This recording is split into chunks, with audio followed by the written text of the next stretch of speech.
स्वामी, अहो पण परिसाहून मौल्यवान वस्तू कुठे आहे? ती हवी होती मला. अगं परिसापेक्षा मौल्यवान गोष्ट ती हेच, ही आमचं नाव. जो आमचं नाम घेतो त्याच्या आयुष्यात दुःख दारिद्र्य कधी येत नाही. त्याच्या आयुष्यात सोनं होतं, फक्त या जन्माचं नाही तर जन्मोजन्मीचं सोनं होतं. मोक्ष प्राप्त होतो. भक्ती दोन प्रकारची असते, सकाम आणि निष्काम. सकाम भक्त सतत काही ना काही मागत असतो, पण भक्ती कायम निष्काम असायला हवी. परमेश्वराकडे काही मागायची गरज नसते, तो योग्य वेळी योग्य ते देत असतोच. तुम्ही फक्त भक्ती करत राहा, नाम स्मरण करत राहा. सद्गुरु वाचून सापडेन सोय, धरावे ते पाय आधी त्याच. आपणा सारखे करीती तत्काळ, नाही काळ वेळ मग त्यास. लोह परिसाची न साहे उपमा, सद्गुरु महिमा अगाधची. तुका म्हणे कैसे आंधळे हे जन, गेले विसरून खऱ्या देवा. स्वामी, खरंच तुमचे विचारच परिसासारखे आहेत. अनंत कोटी ब्रह्मांड नायक, राजाधिराज, योगीराज, परब्रह्म, सच्चिदानंद, अक्कलकोट निवासी सद्गुरु श्री स्वामी समर्थ महाराज की जय. शिव हर शंकर, नमामि शंकर, शिवशंकर शंभो. हे गिरिजापती भवानी शंकर, शिवशंकर शंभो. सुलोचना, अगं समजवलंस का गोमुखला? सांग ना, काय म्हणाला तो? आई, अगं मी खूप समजावलं त्याला, पण तो ऐकायलाच तयार नाहीये. सारखा आपला नकारच देतोय.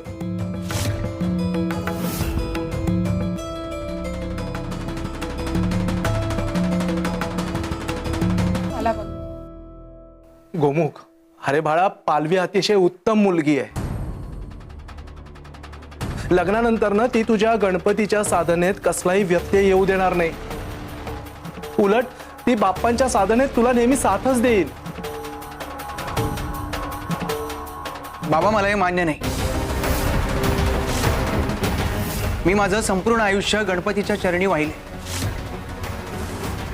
आणि जरी तुमच्या इच्छेखातर मी लग्नाला तयार झालो तरी मी तिला पत्नी म्हणून स्वीकारू शकणार नाही. आणि माझ्याशी लग्न लावून तुम्हाला तिच्या आयुष्याचं वाटोळं का करायचंय? तुम्हाला हात जोडून विनंती करतो, हा विषय इथेच थांबवा, नाहीतर इथून पुढे मी तुमचं नाव घेणं सोडून देईन.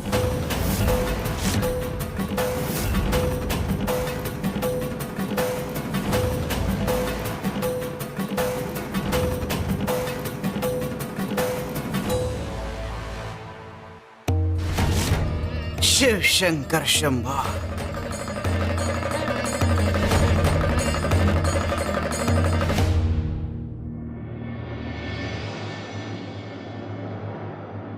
गोमुख, असा कसा रे गणपतीचा भक्त तू?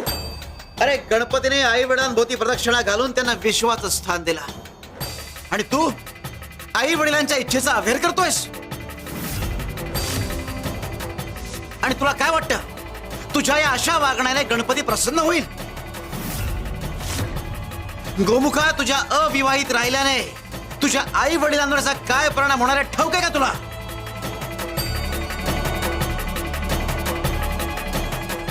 शिवशंकर शंभो.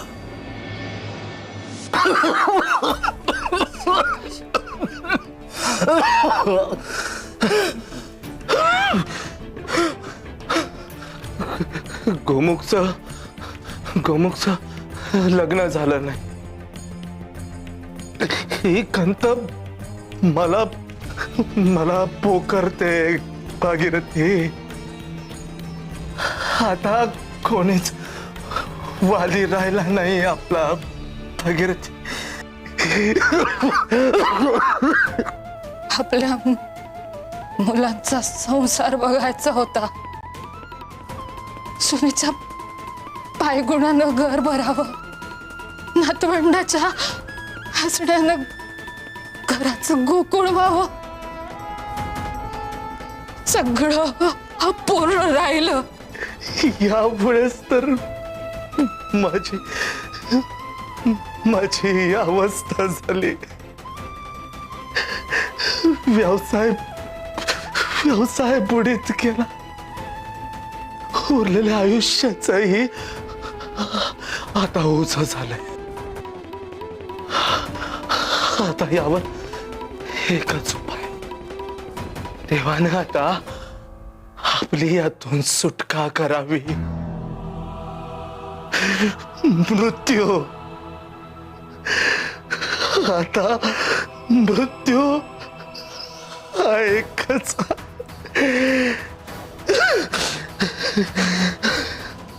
एकच आधार वाटतोय. आता फक्त सुटकेची आशा आहे.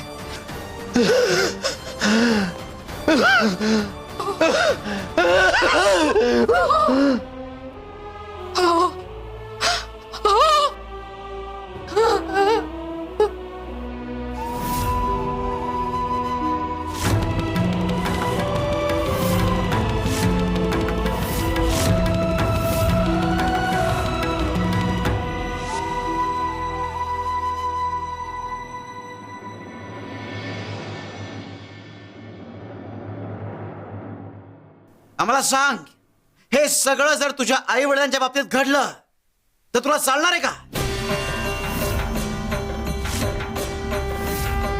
अरे गणपती श्रेष्ठ पुत्र होता, ते गुण तुझ्या अंगी आण, म्हणजे एक चांगला मुलगा होशील आणि गणपतीचा खरा भक्त ठरशील.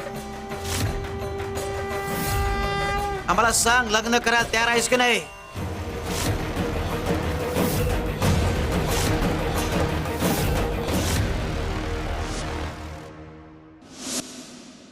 तुला जर आमचं ऐकायचं नसेल तर गणपतीचं ऐक. देवघरात चला. भागीरथी, नारळ घेऊन देवघरात ये.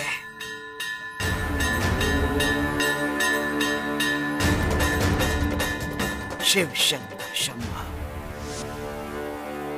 आता आपण गणपतीचा कौल घेऊया.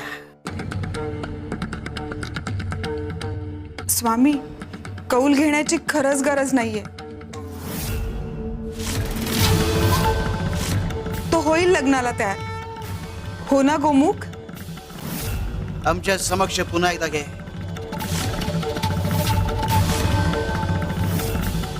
एकदा का गणपतीने कौल दिला की या साशंक मनाने तयार होईल लग्न करायला.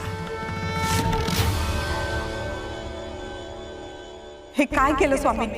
मी इतके प्रयत्न करून त्याचं मन भरकटवलं होतं, पण आता सगळं उलट होताना दिसतंय. हे घे, नारळ गणपती समोर आडवा ठेव.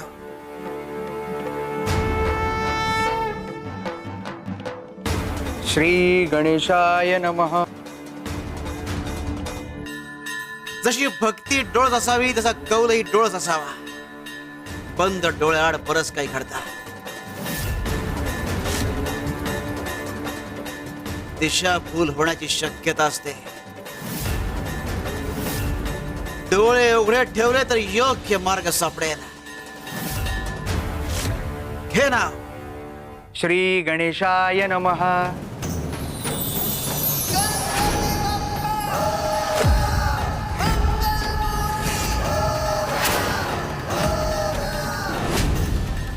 बाप्पांनी लग्नाच्या बाजूने कौल दिला. आता यात काहीच शंका नाही. गोमुख बाळा, आता तू नकार देऊ शकत नाहीस. गणपतीचा कौल हेच आपलं सर्वस्व. आता सगळ्यांसमोर गणपतीने कौल दिला की नाही?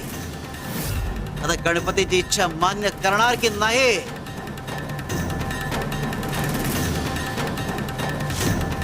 भागीरथी, अगं ऐकलंस का? गोमुख लग्नाला तयार झाला. सगळी स्वामींची कृपा. श्री स्वामी समर्थ.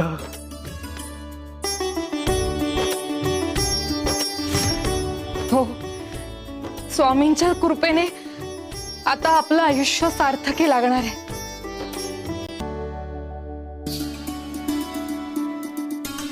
मामा, तू लग्नाला तयार झालास? म्हणजे मामी घरी येणार? तुझे लाड करायला मामी येणार. आमच्या समक्ष जे मान्य केलं जातं ते पूर्णत्वास जातच. लग्नाच्या तयारीला सुरुवात करा. पालवीकडे निरोप पाठवा.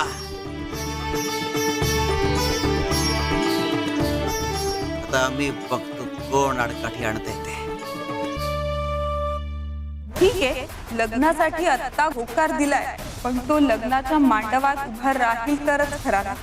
सुलोचना, कंदील घेऊन ये. हो स्वामी.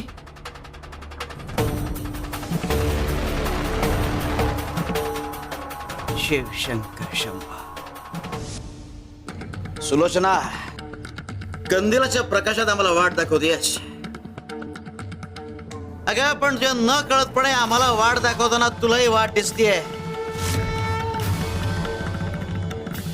बहिणीचं काम असतं कंदील बनून भावाला वाट दाखवणार. त्याला वाट दाखव, तो भरकटणार नाही याची काळजी घे. असं म्हणतात दुसऱ्यांच्या लग्नात राहावं, दुसऱ्यांची लग्न जुळवावी, म्हणजे तुमचंही लग्न जुळतं आणि लग्न झालं असेल तर ते टिकतं.